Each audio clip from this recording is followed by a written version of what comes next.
ఏలూరు జిల్లా పోలవరం నియోజకవర్గం జీలుగుమిల్లి మండలంలో బాబు షూరిటీ మోసం గ్యారంటీ కార్యక్రమంలో పాల్గొన్న పోలవరం మాజీ శాసనసభ్యులు తెల్లం బాలరాజు పాల్గొన్నారు. ఈ సందర్భంగా మాట్లాడుతూ ఎన్నికల ముందు కూటమిగా ఏర్పడిన 3 పార్టీలు అమలు కాని హామీలిచ్చి ఈ రోజు వాటిని నెరవేర్చడంలో విఫలమయ్యారని ఆరోపించారు.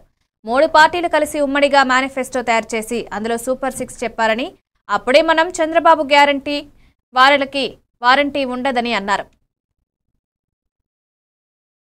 మాటలకి ఆయన చెప్పే 6 గ్యారెంటీలకి వారంటీ లేదని అప్పుడు కూడా మనం అందరం కూడా ప్రజల దగ్గరికి తీసుకెళ్ళాం. ఎందుకంటే చంద్రబాబు నాయుడు యొక్క నైజం దగా చేయడం, మోసం చేయడం, వెన్నుపోటు పోవడం అనేది వెన్నతో పెట్టిన విధి. అని ఇప్పటికీ 4 సార్లు ముఖ్యమంత్రి అయ్యాడు. ఈ 4 సార్లు కూడా ఆయన ఎన్నికల్లోకి వెళ్లేటప్పుడు మోసపూర్తి వాగ్దానాలతోనే గెలిచాడు.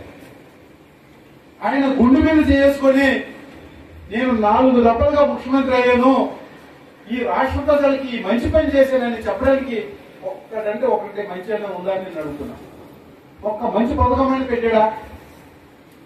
ఒక్క పథకం కూడా కట్టలేదు. ఎందుకంటే చంద్రబాబు నాయుడికి మానవత్వం లేదు, మనసు లేదు. ఆయన ఓట్ల కోసమే ప్రజల దగ్గరికి వెళ్తాడు, ఓట్ల కోసమే మోసపోతున్న వాగ్దానాలు చేస్తాడు తప్ప ఏ రోజు కూడా ఆయన ప్రజల దగ్గరికి వెళ్ళి నిజాలు చెప్పడాయి. ఇప్పుడు కూడా 4 దఫ కూడా ప్రజలు అలాగే మోసపోయారు. తినే అన్నాన్ని మోసం మాటలతో లాక్కున్నాడు చంద్రబాబు నాయుడు. ప్రజల యొక్క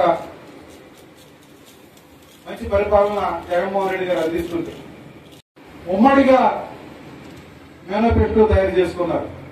ఆ ఉమ్మడిలో బీజేపీ తప్పుకున్నారు.